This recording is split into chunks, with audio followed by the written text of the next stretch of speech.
Лақтың айласы ертегі.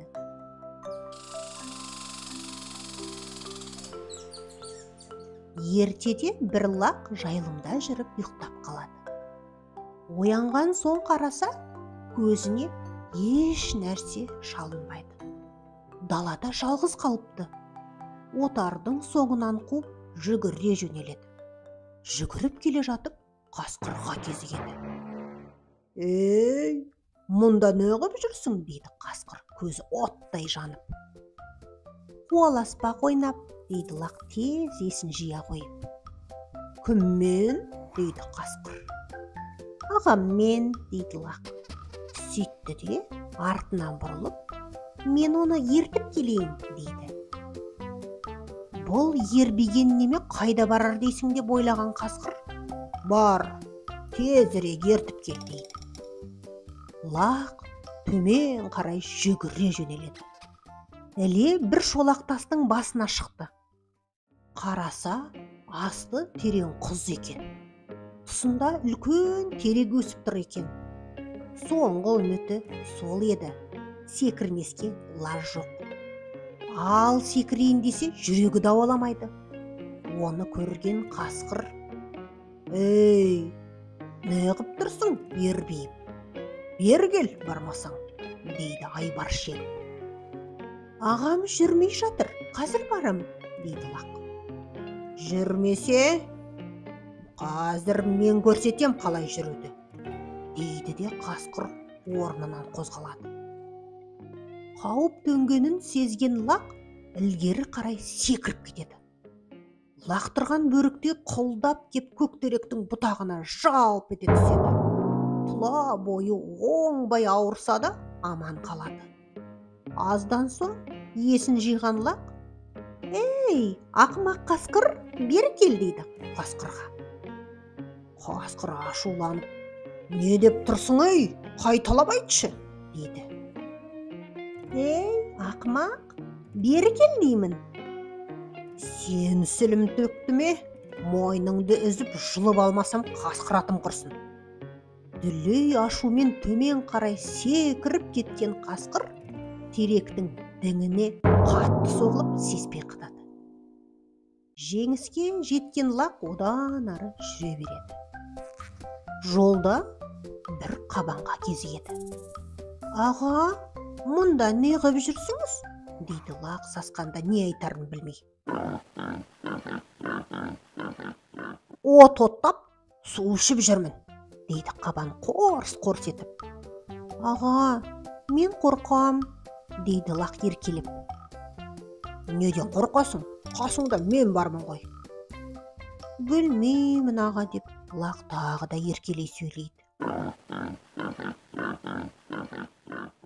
«Онда маған үлесіп жүр», деді қабан қорсылдап.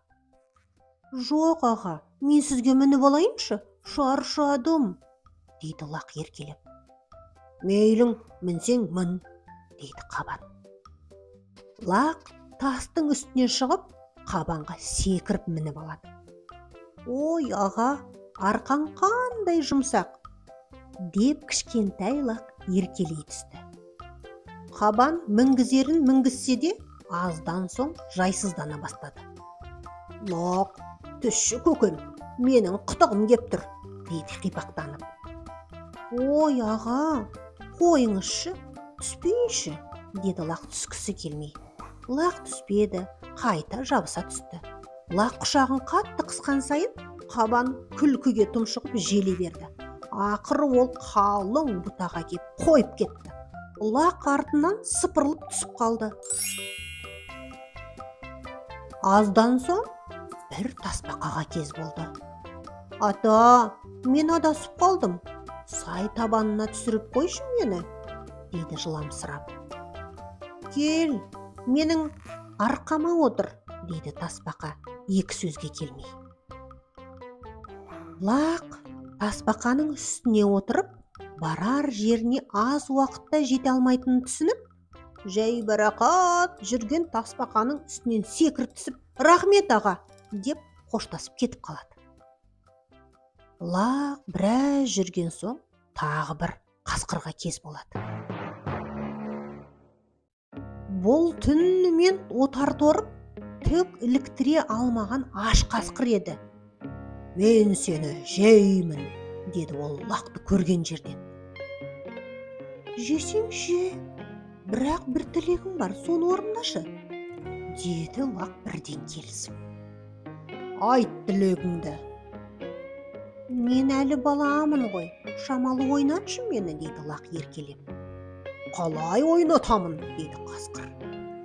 «Арқаңа мінгізіп ал да, анау суда мені жүзітші. Ойыным қанған соң жей бер мені», дейді лақ. Қасқыр оған көнеді. Лақ оның үстіне мініп алады. Екеуі су бетінде сынаптай сырғып жылжи жөнеледі. Лақ іштей қатты қорықса да, онысын білдірген жоқ. «Алақай, қандай жақсы» деп айқай салды тіпті. Сөйтті де қасқырдың көзін аяғымен баса қалды. «Ағатай, жүзе бер, тезірек жүз», деді қызыққа батқан кісі болып. Қасқыр бар күшін салып жүзе берді. Бір кезде төбе басында жүрген қос төбет суда жүрген лақты көріп тұра ұмтылды. Өзіне қарай ағып келе жатқан төбеттерді көрген лақтың қуанышында шек болмады. Олардың дыбысын қасқыр біліп қалама деп қауіптеніп, «Ағатай, жүзе бер» деп тағы да айғайлады. Судың сылдырымен лақтың айғайынан түк естімеген қасқыр қарқынына қарқын қосып жүзе берді. Сақпан тасындай зулаған қос төбет жақындап қалғанда лақ «Ағатай, көзіңді жұмып жүзе бер» деді. Өзі секіріп кетуге ыңғайланды. Сәті жеткенде жағаға қарғып шығып, қос төбетке қарсы жүгірді. Қасқыр сонда ғана көзін ашып, лақты көріп, тұра ұмтылды. Бірақ бұл ажалына асығумен бірдей болып еді. Қос төбет қос бүйірден іліп алып, жайратып салды. Ал айлакер лақ демде төбе басына жетіп, сонда жайылып жатқан қалың отарға қосылды.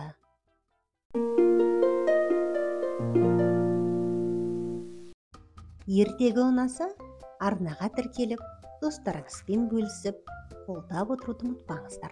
Арнадан басқа да қызықты қазақша ертегі әңгімелерді тыңдай аласыздар.